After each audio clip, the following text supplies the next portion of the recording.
façam parte comigo num pedido extremamente importante. E é um pedido que eu gostaria de fazer de forma muito pessoal a todos os irmãos, porque eu me sinto em casa quando estou falando com a igreja. Eu gostaria de solicitar a todos que em vossas orações, nem que seja por alguns segundos, lembrem-se do meu nome e orem por nós.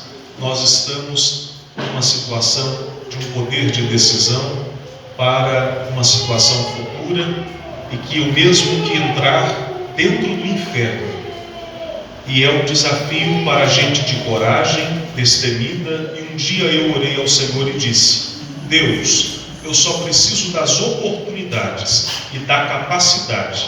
Me capacite e me dê as oportunidades, porque coragem eu tenho. E portanto eu gostaria de solicitar a oração dos irmãos. Em tempo, no futuro bem próximo, saberão do que se trata.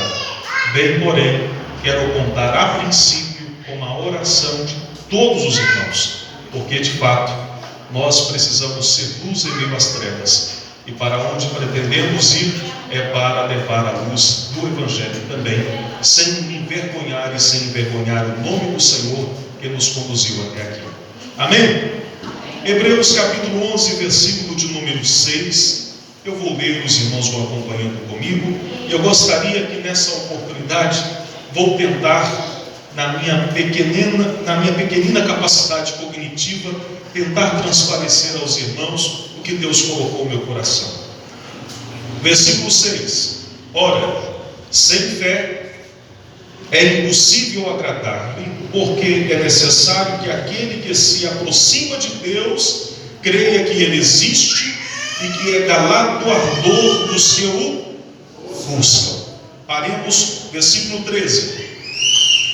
Todos estes morreram na fé, sem terem recebido as, mas vendo-as de longe e crendo nelas e abraçando-as, confessaram que eram estrangeiros e peregrinos em terra. Lemos agora para o versículo de número 39 do mesmo capítulo, que diz assim: e todos estes, tendo dito testemunho pela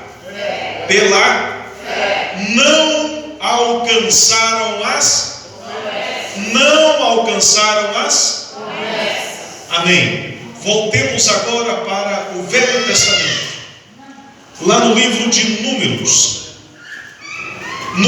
capítulo de número 23. Números capítulo de número 23, que vai estar escrito assim: Deus não é homem para que minta, nem filho do homem para que se arrependa. A senhora pode terminar o versículo? A senhora não achou? 23:19, missionária. Deus não é homem para que minta, nem filho do homem para que se não arrependa. Porventura dirá ele, e não faria, ou falaria, e não o confirmaria? Amém. Deus abençoe e podeis tomar assento. Não vim com a menor possibilidade possível de fazer confusão na cabeça dos irmãos, que bem provável, quando olhamos para a luz do Evangelho, às vezes as coisas ficam meio que obscuras e não compreendemos o agir de Deus. Mas, por certo que as pessoas de má índole, quando tentam desfigurar a luz do Evangelho, pegam versículos isolados, como eu peguei aqui agora, para comprovar o contrário da clareza e da fidelidade de Deus. Nós vemos aqui que alguns personagens, pela fé, abraçaram a promessa, morreram sem antes ter a cumprido. Dizemos ainda no versículo 39 que eles não alcançaram as promessas. Aí nós vamos para o Velho Testamento, quando Deus fala com o próprio Moisés, quando está escrevendo o Pentateuco, os 5 primeiros livros da Bíblia. Ele está dizendo: Deus não é homem para que minta, nem filho do homem para que se arrependa. Porventura diria ele, não faria? Ou prometeria a ele, vamos ser mais incisivos, prometeria a ele e não cumpriria a sua promessa? Ou seja, a forma categórica como a Bíblia mencionou aqui em Números 23:19 faz uma comparação do homem para com Deus. E que nós, homens sanguíneos, conterrâneos, humanos, somos falhos e limitáveis. Eu sou falho. Nós todos aqui somos falhos. Eu minto e não tem ninguém aqui que nunca mentiu. Nós muitas das vezes tomamos decisões outrora de uma forma e vivenciamos contra a nossa própria decisão com o nosso exemplo. Porque o homem é natural. Nós somos falíveis. Nós mentimos, nós erramos. E a comparação foi muito linda. Deus não é homem para que minta, nem filho do homem para que se arrependa. Ao certo que todos nós aqui em algum momento da vida já tomamos alguma decisão das quais nós nos arrependemos a posterior com o resultado. Eu particularmente, em alguns momentos da faculdade me arrependi porque entrei na faculdade de Direito, mas eu estou terminando. E agora que eu entendi que muito provavelmente se eu tivesse feito psicologia eu ia ganhar muito mais dinheiro. Mas aí o Evangelho veio me dizer: não, meu filho, você pode até se arrepender, mas esse era o meu propósito da tua vida. Era assim que eu tinha para te preparar, para te fazer tornar conhecimento de muitas coisas para a vida. Mas eu me arrependo de algumas coisinhas que eu fiz enquanto criança, por exemplo. Um dia que eu acertei um beija-flor numa pedrada, eu chorei de arrependimento e me arrependi. Porque nós nos arrependemos. Nós mentimos e nos arrependemos. Porque nós somos falhos e seres humanos. Somos falíveis.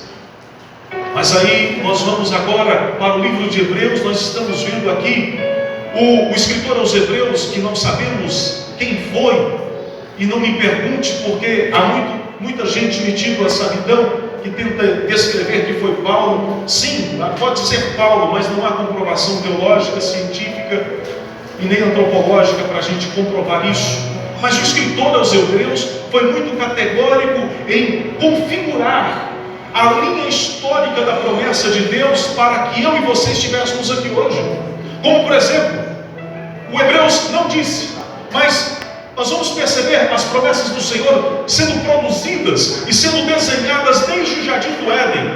Vejamos, Adão e Eva não poderiam comer do fruto da árvore do conhecimento da vida. Comeram, e daqui a pouco, iludidos pela serpente, quando de repente Deus fala com o próprio Adão, dizendo assim: tudo bem. Aí Deus se configura nesse momento como o primeiro profeta, proferindo a primeira profecia e a primeira promessa da Bíblia Sagrada, dizendo: esse, porém, não tem problema, Satanás, vou configurar aqui para vocês, estou conjecturando.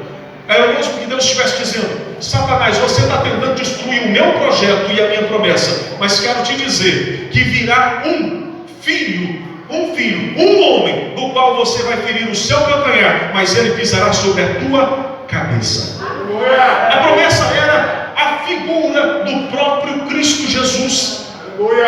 Jesus Cristo era a promessa referida em Gênesis, lá no início.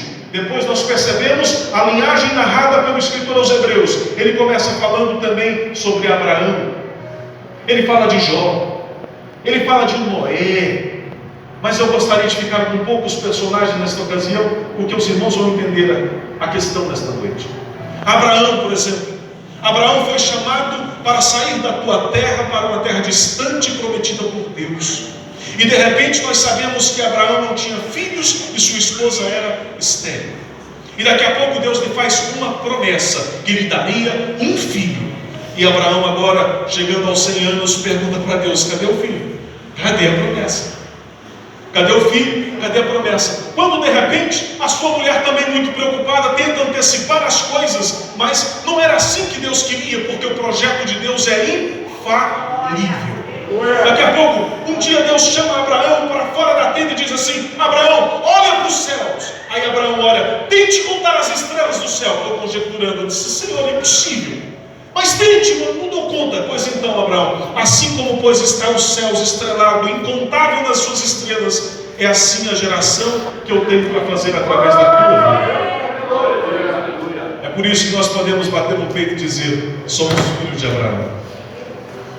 Nós somos a semente, nós somos a promessa, nós somos o resultado da promessa de um homem lá atrás, do qual nós não o conhecemos, mas sabemos a sua história. É por isso que alguns hinos está relatando que chamemos o pai Abraão, o pai de todas as nações. Daqui a pouco nasce Isaac, nasce Jacó, nasce José. E esse José, um dia, é também um líder que consegue levar o seu povo e de repente cai na mão do Egito.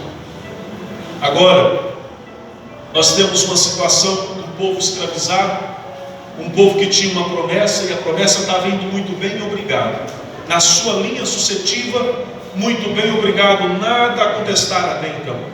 Mas agora, uma situação de extrema necessidade social faz com que o povo do Senhor torne-se escravo no Egito.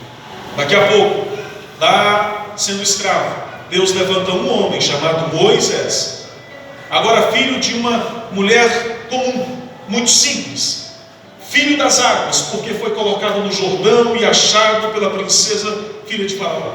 É criado no palácio, atento com todo o conhecimento da ciência, da antropologia, da medicina, da história, da geografia, formado em karatê, formado em lutas, espadachim e tudo mais, um homem com um extremo conhecimento arqueológico e também da astrologia, porque era a grande profissão daquela situação, inclusive fruto da profissão de Abraão, que também veio se suceder.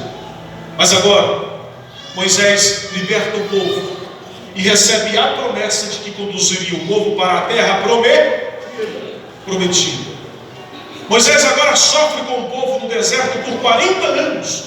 E depois de 40 anos, Moisés agora completando os seus 120 anos, porque quando ele assumiu a promessa, ele tinha 40, ele tinha já 80. E com 80 anos, mais 40, 120. Um belo dia, Moisés está falando com Deus.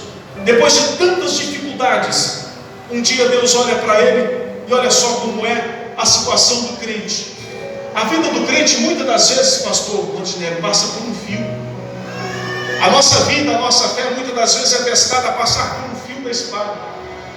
Muitas das vezes a nossa fé e as nossas promessas parecem chegar ao fim, no limite, não vai dar mais. Como por exemplo, um dia Deus falou com Moisés e disse: Moisés, eu não estou gostando desse povo. Esse povo é ingrato, Moisés. Esse povo nunca passou fome aqui no deserto. Quando eles desejaram comer carne, eu mandei codornizes para eles comer. Quando esse povo teve sede, eu fiz jorrar água, eu transformei as águas de mar, águas amargas em águas doces para eles tomarem. Moisés, esse povo um dia não tinha água de jeito nenhum. Eu fiz fluir da rocha a água viva para que eles pudessem saciar a sede.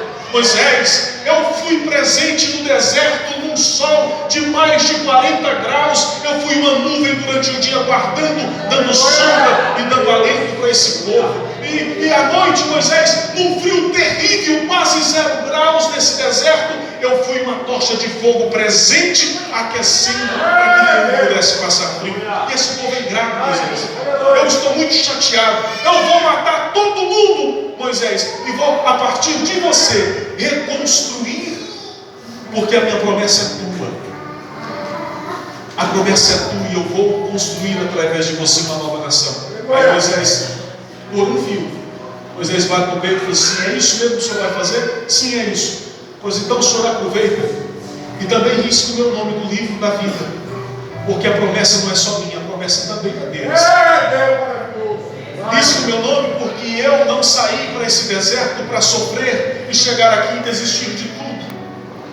Eu não sei se era um teste, mas eu sei que Deus foi tocado naquele dia com essas palavras de um homem sincero, verdadeiro, íntegro, temente e de fé.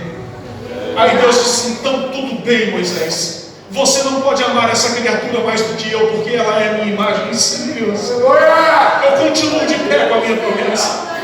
Escreve aí, Moisés: Deus não é homem para que minta, nem filho do homem para que se arrependa. Diria a ele, não falaria, ou prometeria a ele e não cumpriria. Pode escrever, Moisés, porque eu não vou dar mais para a minha palavra.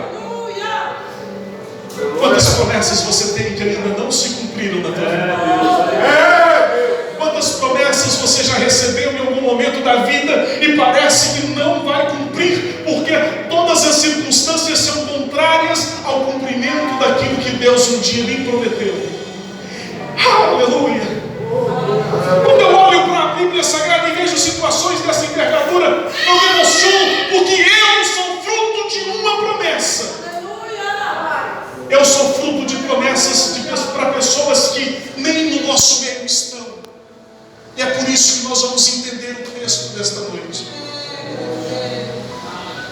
Daqui a pouco, numa última conversa, Deus chama Moisés para o monte e diz: vem aqui que eu quero conversar com você, um negócio sério. Estava pertinho, o rio estava aqui, a cidade estava do outro lado. Aí Moisés sobe no monte com Deus. Aí Deus começa a dizer: olha para o monte, Moisés, olha lá para a terra. Aí Moisés olha para a terra, respira fundo e disse: nossa Deus, como é linda. É a terra que eu te prometi, Moisés. A terra que emana leite e mel. É terra de paz, é terra prometida. É terra produtiva, Moisés. É a terra que eu tenho preparada para vocês. Aí Moisés, quem sabe eu vou conjecturar aqui agora, porque eu sou muito criativo. Eu não sou baiano, mas eu gosto de rede. E quem sabe Moisés olhou para um dos montes que estavam lá em Israel, imaginou consigo: olha, como eu fui o que mais sofreu, muito provavelmente eu terei direito de escolher onde eu quero morar. Eu quero morar lá naquele monte. Eu quero esticar uma rede, construir a minha casa, esticar uma rede e deitar todos os dias. Eu gosto muito de café, e tomar o meu cafezinho à tarde, olhando para a cidade e agradecendo a Deus por ver o povo feliz, muito bem e obrigado. E a promessa de Deus cumprida na nossa vida. É lá que eu vou construir minha casa e vou morar para o resto da minha vida. Estou conjecturando. Não está na Bíblia, mas a Bíblia me permite. Daqui a pouco, Deus, como Ele é onisciente, sabe de todas as coisas, Ele olha para Moisés e diz assim: só que tem um problema, Moisés. O quê? Eu te trouxe aqui porque eu tenho uma notícia para te dar. Hoje você vai morrer. E você não vai entrar com o povo. Você morre aqui, Moisés, eu tenho um carinho muito grande pela tua vida. E eu vou fazer uma situação tão complicada, tão difícil, que ninguém vai encontrar teu corpo, nem Satanás vai saber o que eu vou fazer no teu corpo. Aleluia! Mas você não vai entrar. Eu tenho um novo líder para constituir, e esse novo líder vai entrar lá, que é Josué. Mas você não entra, Moisés, você não entra. A Bíblia não fala que Moisés reclamou. Moisés não reclamou, porque Moisés conhecia Deus. Moisés aceitou, morreu e não entrou. Alguns dias depois, lá vai Josué, entra com o povo, rodeia a cidade, cantando hinos de vitória. Os muros caem ao chão, tomam posse da cidade. E agora a promessa se cumpre para o povo de Israel. Mas Moisés não estava lá. Moisés não estava lá. Agora eu paro e gostaria que você não se revoltasse contra Deus, porque eu vou te explicar o que aconteceu e o que acontece com as promessas do Senhor. Nós vemos em Hebreus que os personagens não entraram. Versículo 13 de Hebreus 11: todos estes morreram na fé, ou seja, não se desviaram, porque o segredo do alcance da promessa é não desviar o foco, é não perder a fé. Aí está dizendo: todos estes morreram na fé, ou seja, morreram crendo, sem terem recebido as promessas, mas vendo-as de longe. Ó Moisés, eu estou imaginando Moisés, mas vendo-as de longe, e crendo nelas, e abraçando-as, confessaram que eram estrangeiros e peregrinos na terra. Aí o versículo 39 ainda dá mais um arrematado. E todos estes, estava falando dos heróis da fé, e todos estes, tendo tido testemunho pela fé, não se desviaram, não alcançaram mais promessas. Agora eu pergunto: eu estou dizendo que a promessa não cumpriu? Vou dar exemplo. O meu avô, missionário, eu sou filho de família muito simples, e eu repito isso sempre. Eu daria um braço para ter meu avô hoje no mundo que me vendo. Daria uma perna, daria um rim, daria qualquer parte do meu corpo, daria tudo que eu tenho para ver ele hoje aqui. Mas ele não está. Eu tinha 3 anos, e a gente dormia num colchão de palha, pinicado. E eu lembro que ele levantava da cama, pegava a Bíblia e folheava à luz da lamparina, começava a ler e começava a orar. Em algumas situações eu me perguntava: por que o vovô está chorando? Meu avô chorava à luz da lamparina, lendo a Bíblia, e às vezes ele não se continha e começava a orar em voz alta, dizendo: Deus abençoa a minha família, Deus abençoa o meu netinho, faz dele uma atalaia, faz dele um servo teu, meu Deus. Não permita que meu netinho se desvie. Um dia, lá na igreja, Deus levanta uma profetisa, põe a mão na cabeça do vovô, o vovô começa a chorar e diz: mas por que vovô chora tanto? A gente não entende essas coisas. Aí ela faz a promessa: eis que eu ouvi a tua oração e farei do teu fruto, aleluia, o que tu me pedistes. Farei dele um instrumento nas minhas mãos. Eu não sabia do que você estava falando. Eu não sabia.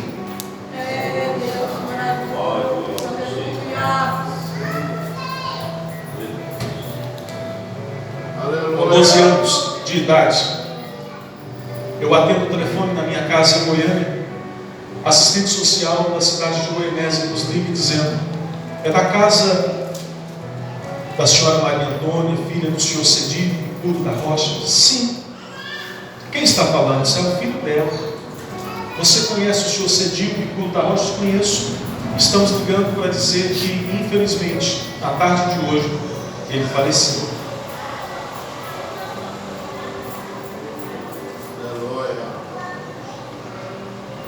Foi a perca mais preciosa que eu já tive na vida até hoje.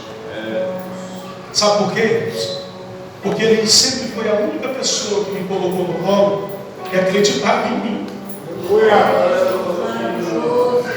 Era a única pessoa que, quando eu era criança, quando eu comecei a escrever, ele dizia assim: nossa, mas meu netinho tem a letra tão linda, meu netinho vai ser doutor.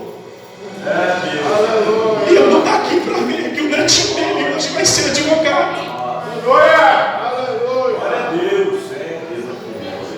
Mas ele profetizou. Ele tomou posse da promessa. Meu avô não está aqui hoje para me ver pregar, para vivenciar a promessa que outro dia Deus fez para ele, mas a promessa cumpriu. Ele vendo de longe, abraçou, morreu sem ter visto, mas a promessa cumpriu. Eu não sei para quem que Deus está falando nesta noite, mas a promessa não morre, porque Deus não é homem para que minta, e nem filho do homem para que se arrependa. Se porventura você for para o caixão, Deus vai zelar para o cumprimento da promessa. Aleluia. Moisés morreu, também não alcançou, mas a promessa do povo cumpriu. Mas e Moisés? A promessa era para ele entrar na terra.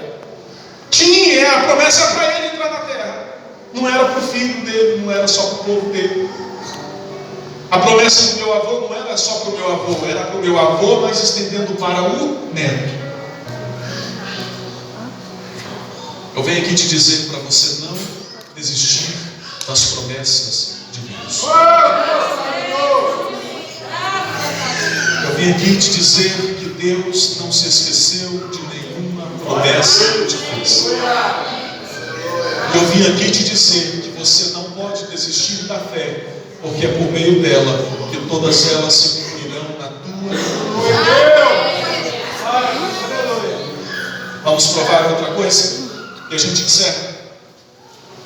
Se nós voltarmos para o livro de Mateus, capítulo de número 17, se você puder abrir comigo, nós vamos ver um negócio aqui magnífico, muito profundo. A teologia está navegando até hoje, e se não for com a ajuda do Espírito Santo, a gente não entende essas revelações. Mateus capítulo 17. Moisés entrou na terra ou não entrou, irmãos? Não entrou. Beleza. Capítulo 17 de Mateus. Olha só.